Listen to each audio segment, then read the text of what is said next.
राधे राधे महाराज जी। आपके चरणों में कोटि कोटि दंडवत प्रणाम। महाराज जी, सत्संग की बातें सुन के जान गए, किसी को बता भी देते हैं, पर भजन बल ना होने से सारी बातें उतार नहीं पाते। और जब निश्चय करते हैं कि अब बस भजन करना है, तो थोड़े दिन में तो जो जो मन में पहले की वासना रहती है वो सब एकदम सामने आने लगती है, संसारिक अनुकूलता मिलने लगती है और भजन में कमी आ जाती है। इससे आगे कैसे बढ़ूं महाराज जी?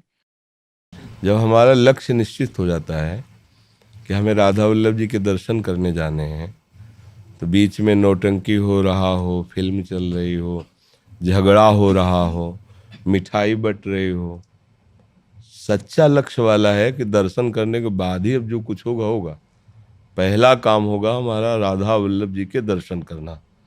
अगर वो बीच में मिठाई खाने लगता है, नौटंकी नाटक देखने लगता है, मनोरंजन करने लगता है, तो हो सकता है वहाँ पर्दा आ जाए, तो हम भागेंगे ना।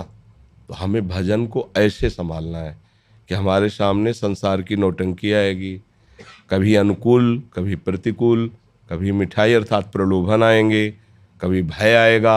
हमको रुकना नहीं है। ये आएंगे, सबके जीवन में आते हैं। अगर हम प्रलोभनों में फंस गए तो भजन छूटेगा, अगर हम भयभीत हो गए तो भजन छूटेगा। दो ही बातें हैं, अनुकूलता या प्रतिकूलता, राग या द्वेष।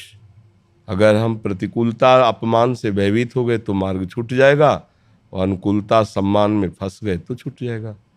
तो हमें नाम को पकड़े रहना है। नए साधक को मन से नाम जपने की बात नहीं सोचनी चाहिए, क्योंकि ये बहुत अच्छी साधना के बाद स्थिति आती है।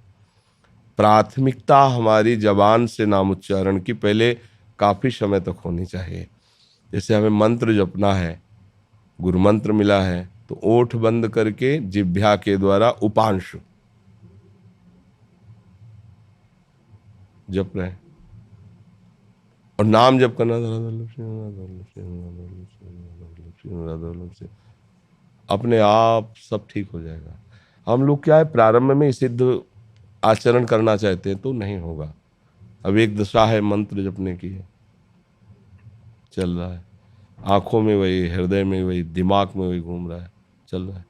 तो अभ्यास, वर्षों का जब अभ्यास, हृदय पवित्र, आचरण में निष्पाप वृत्ति, तब जागृत हो जाता है।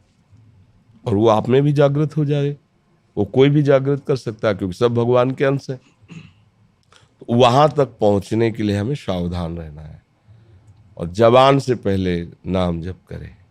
नाम जी है जप जागे जोगी। जब ज्ञान प्रकाशित हो गया, विवेक जग गया, तब फिर कोई परेशानी पड़ती नहीं।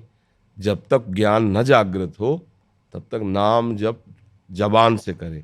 जब जागृत हो गया, अब जान लिया सत्य वस्तु यही है, तो रम जाता है।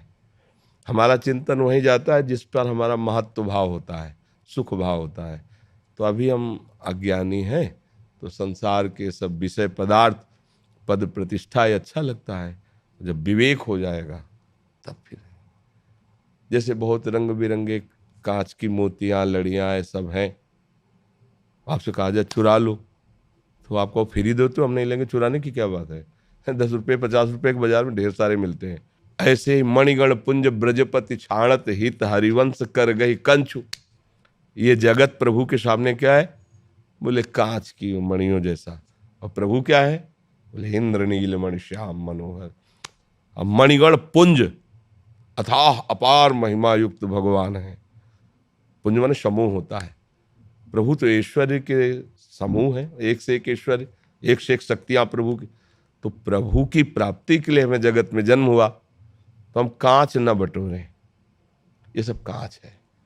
ये बात अंदर आ जाए, अंदर आ जाए तो फिर आपको कोई नहीं रोक सकता। तो ये आएगी कैसे? जबान से। नाम जी जप जागे जोगी। वो योगी हो जाएगा, वो जग जाएगा। नाम जप करके देखो, नाम जप करने से सब ठीक।